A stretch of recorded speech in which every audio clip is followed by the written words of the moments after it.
आप सभी आए हुए महानुभाव भक्तजनों को राधे राधे। हरे कृष्णा हरे कृष्णा। बोलो अपने अपने गुरु महाराज की जय। गुरुर्ब्रह्मा गुरुर्विष्णु गुरुर्देवो महेश्वराय। गुरुर्साक्षात् परब्रह्म तस्मै श्री गुरुवे नमः। पावन पर्व और पावन दिनों का ये मास चल रहा है। आप सभी को आज के पावन पर्व की हार्दिक शुभकामनाएं देते हैं। दीपावली के पर्व हैं और दूज तक बड़े हर्षोल्लास के साथ ये पर्व उत्साह मनाया जाता है। तो आइए विक्रमी संवत 2080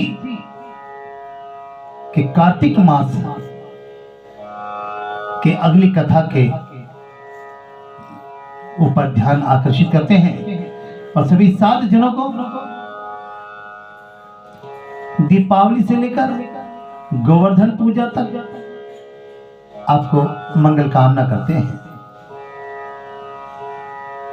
जो पढ़े सुनेगा इसे वह होगा भव से पार। जो सुनेगा इसे पढ़ेगा इसे वह होगा भव से पार। श्री हरि कृपा से लिख रहा हूं अगला अध्याय का सार। क्या कहा है एक बारी सभी प्रेम से बोलिए राधे राधे। राधे राधे राधे राधे। हरि बोल हरि मिलेंगे। हरि बोल हरि मिलेंगे।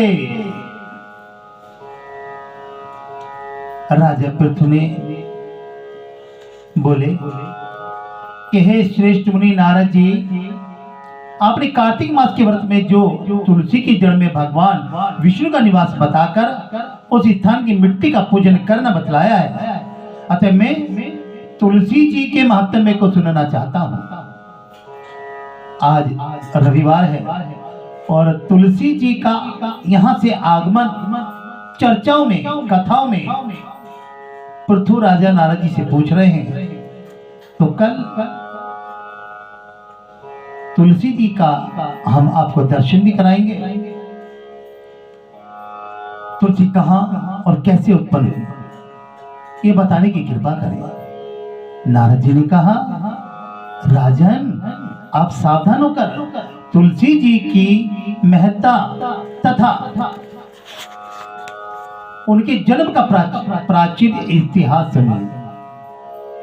एक समय जब देवगुरु बृहस्पति और देवराज इंद्र कैलाश पर्वत पर शंकर जी का दर्शन करने गए तो भगवान शंकर ने अपने भक्त की परीक्षा ली।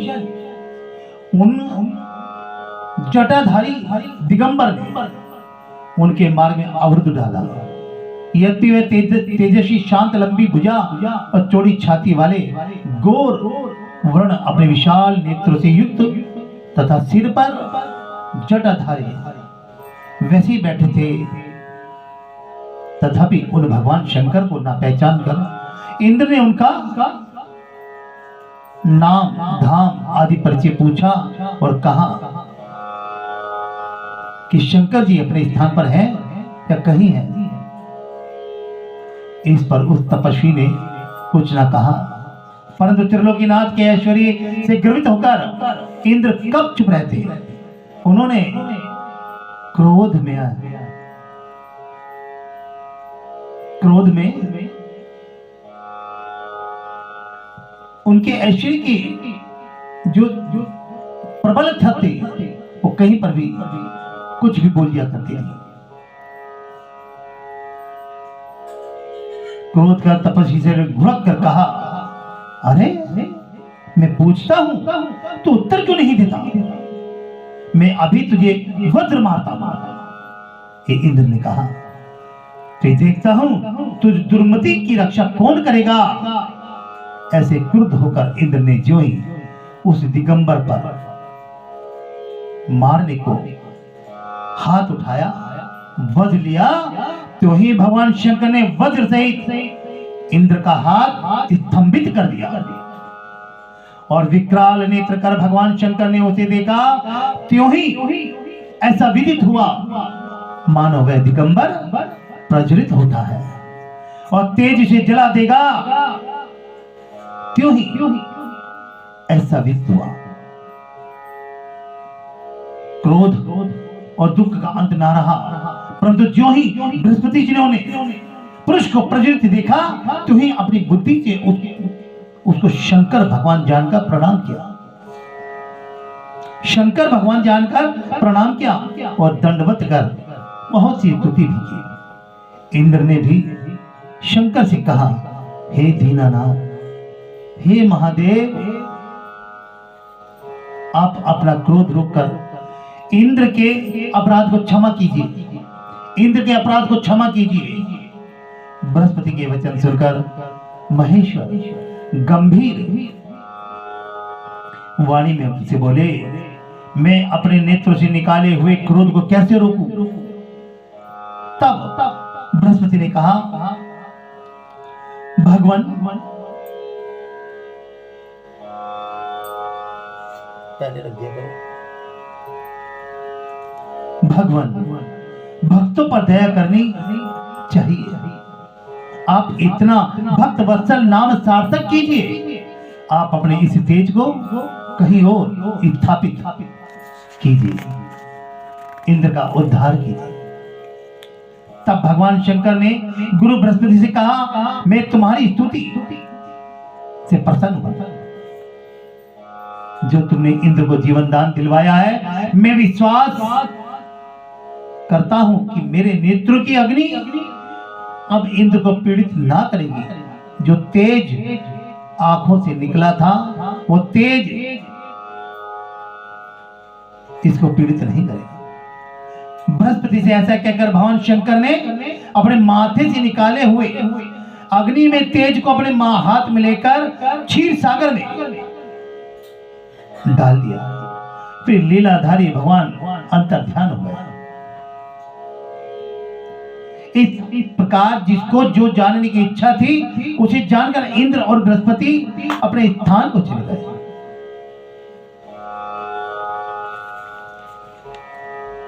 उनका क्रोध क्षीर सागर में गया।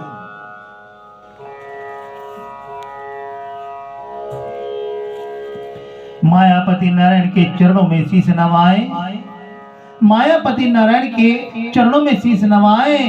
अगले अध्याय में कार्तिक लिखो नारायण आए। हरि बोल, हरि बोल, हरि बोल, हरि मिलेंगे। सभी हाथ उठा के बोलिए, राधे राधे राधे राधे। बोलो वृंदावन बिहारी लाल की जय। और कितना अच्छा लगता है जब राधा नाम आता है। राजा पृथु ने कहा कि हे देव ऋषि, आपको नमस्कार है, आप कृपा कर आप ये बताएं कि जिस समय भगवान शंकर ने अपने माथे का वह तेज क्षीर सागर में डाल दिया, तो उस समय क्या हुआ? नारद जी ने कहा कि हे राजन, जब भगवान शंकर ने अपना वह तेज क्षीर सागर में डाल दिया, तो उस समय वह शीघ्र ही बालक होकर गंगा सागर के संगम पर बैठकर संसार को भय देने वाला रुदन करने लगा। उसके रुदन से समस्त संसार व्याकुल हो गया। लोकपालों के मन में भी व्याकुलता हुई, चराचर चलायमान हो गया। शंकर स्वर्ण के रुदन से ब्रह्मांड व्याकुल हो गया। पूरा ब्रह्मांड ऐसे रुदन रोने की आवाज थी। समस्त देवता और ऋषि मुनि व्याकुल होकर लोक पितामह श्री ब्रह्मा जी की शरण में गए और सबने मिलकर श्री ब्रह्मा जी को प्रणाम किया, उनकी स्तुति की, फिर कहा कि हे पितामह, ये तो बड़ा भयंकर समय उपस्थित हुआ है, हे महायोगी, इसका नाश कीजिए। तब देवताओं ने और देवताओं की बात सुनकर श्री ब्रह्मा जी सत्यलोक से उतरकर उस बालक को देखने के लिए समुद्र तट पर आए और समुद्र ने ब्रह्मा जी को आता देखकर प्रणाम किया और बालक को उठाकर उनकी गोद में दे दिया। तब विस्मित होकर श्री ब्रह्मा जी ने कहा, हे सागर, तुम शीघ्र कहो कि ये बालक किसका है? ये बालक किसका है? समुद्र ने भी नर्म शब्दों में कहा, प्रभु, ये तो मैं नहीं जानता, किंतु मुझे इतना अवश्य ज्ञात है कि गंगा सागर के संगम पर प्रकट हुआ। अतः हे जगत गुरु, आप इस बालक का जात कर्म आदि संस्कार कीजिए, इसका जातक फल बताइए। नारद जी कहते हैं कि इधर तो सागर ब्रह्मा जी के गले में हाथ डालकर बार बार उनका आकर्षण कर रहा था, फिर तो उसने ब्रह्मा जी का गला जोर से पकड़ लिया, बहुत जोर से पकड़ लिया और उससे पीड़ित हो ब्रह्मा जी के नेत्रों से आंसू टपकने लगे। जब गला तेजी से किसी का पकड़ लेते हैं तो आंखों से आंसू आते थे, इसी प्रकार से उनकी आंखों से आंसू टपकने लगे। इसी प्रकार से ब्रह्मा जी ने अपने दोनों हाथों का जोर लगाकर अपना गला छुड़ाया और सागर से कहा, हे सागर, सुनो, मैं तुम्हारे पुत्र का जातक फल कहता हूं। मेरे नेत्रों से जो ये जल निकला है, इस कारण इसका नाम जलंधर है और जलंधर होगा। ये उत्पन्न होने के साथ ही तरुण हो गया है, इसलिए ये सब शास्त्रों का पारगामी, महापराक्रमी, महावीर, बलवान, महायोद्धा और रण दुर्मुद्ध होगा। ये बालक सब दैत्यों का अधिपति और भगवान विष्णु को जीतने वाला होगा तथा ये कहीं भी ना हारेगा। एक भगवान शंकर को छोड़कर यह सबसे अवध्य होगा, जहां से उत्पन्न हुआ है फिर वहीं जाएगा। इसकी स्त्री बड़ी पतिव्रता, सौभाग्यशालिनी, सर्वांग सुंदरी और परम मनोहर, मिष्ट भाषणी तथा शीलवान होगी। ये ब्रह्मा जी ने इसका पूरा जात क्रम और उसके आने वाली सभी बातें सागर को बता दी और उसका नामकरण जलंधर, यानी कि ब्रह्मा जी की आश्रु धारा से जो जल गिरा उसी के आधार पर उस बालक का नाम जातकर्म नामकरण हुआ जलंधर। नारद जी कहते कि हे राजन, सागर से ऐसा कहकर ब्रह्मा जी ने शुक्राचार्य को बुलाकर उनके हाथों से बालक का राज्य अभिषेक कराया और स्वयं अंतर ध्यान हो गए।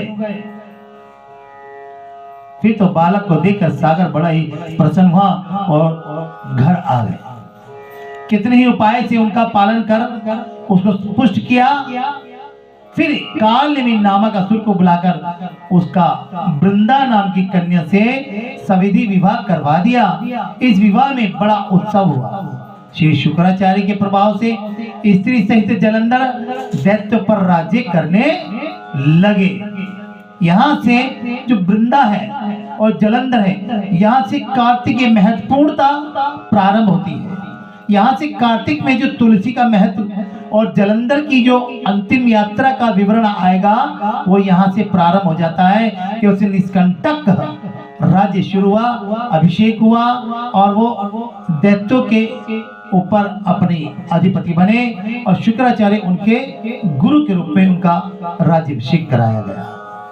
ये यहाँ तक की कथा में हमने जो वृंदा का अब यहाँ से प्रादुर्भाव होता है, यानी कि अगर ये दीपावली का मास कार्तिक का है और कार्तिक में ये कथाएं आई हैं तो उसमें महत्व विष्णु भगवान जी का है, क्योंकि ये 4 मास भगवान विश्राम गृह में होते हैं। अब इसी महीने में कार्तिक देवोत्थानी पर जब विष्णु भगवान जी अपने विश्राम गृह से उठेंगे, द्वादशी को दर्शन देंगे और त्रयोदशी पर आप सब उनका गुणगान कीर्तन करेंगे।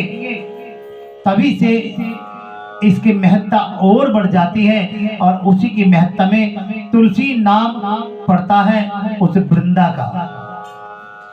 तो आइए इसके आगे क्या होगा वृंदा का, और जलंधर ने किस प्रकार से राज्याभिषेक करके अपना राज्य चलाना शुरू किया है, आगे क्या होता है, इसके विषय में हम अगली अध्याय में पूछेंगे नारद जी से, और नारद जी हमें क्या बताएंगे ये आगे के अध्याय में जानकारी लेंगे। बोले राधे राधे, हरे कृष्णा हरे कृष्णा। जग में सुंदर है दो नाम, चाहे कृष्ण कहो या राम। जग में सुंदर है दो नाम, चाहे कृष्ण कहो या राम। बोलो राम राम राम, बोलो श्याम श्याम श्याम। बोलो राम राम राम, बोलो श्याम श्याम श्याम। एक हृदय में प्रेम बढ़ावे, एक ताप संताप मिटावे। एक हृदय में प्रेम बढ़ावे, एक ताप संताप मिटावे। दोनों सुख के सागर हैं, दोनों सुख के सागर हैं, दोनों पूर्ण काम। बोलो राम राम राम, बोलो श्याम श्याम श्याम। बोलो राम राम राम, बोलो श्याम श्याम श्याम। माखन ब्रज में एक चुरावे, एक बेर भिलनी के खावे। माखन ब्रज में एक चुरावे, एक बेर भिलनी के खावे। प्रेम भाव के भरे अनोखे, प्रेम भाव के भरे अनोखे, दोनों के हैं काम। बोलो राम राम राम, बोलो श्याम श्याम श्याम। बोलो राम राम राम, बोलो श्याम श्याम श्याम। जग में सुंदर है दो नाम, चाहे कृष्ण कहो या राम। बोलो राम राम राम, बोलो श्याम श्याम श्याम। एक पापी कंस संग हारे, एक दुष्ट रावण को मारे। एक पापी कंस संग हारे, एक दुष्ट रावण को मारे। दोनों दिनन के दुख हरते हैं, दोनों दिनन के दुख हरते हैं, दोनों बल के धाम। बोलो राम राम राम, बोलो श्याम श्याम श्याम। बोलो राम राम राम, बोलो श्याम श्याम श्याम। एक राधिका के संग राजे, एक जानकी संग विराजे। एक राधिका के संग राजे, एक जानकी संग विराजे। चाहे सीता राम कहो, चाहे सीता राम कहो, चाहे राधे श्याम। बोलो राम राम राम, बोलो श्याम श्याम श्याम। बोलो राम राम राम, बोलो श्याम श्याम श्याम। जग में सुंदर है दो नाम, चाहे कृष्ण कहो या राम। बोलो राम राम राम, बोलो श्याम श्याम श्याम। बोलो राम राम राम, बोलो श्याम श्याम श्याम। बोलो वृंदावन बिहारी लाल की, सद्गुरुदेव भगवान की, राधा रानी की जय। हरि बोल, हरि मिलेंगे, हरि बोल, हरि मिलेंगे।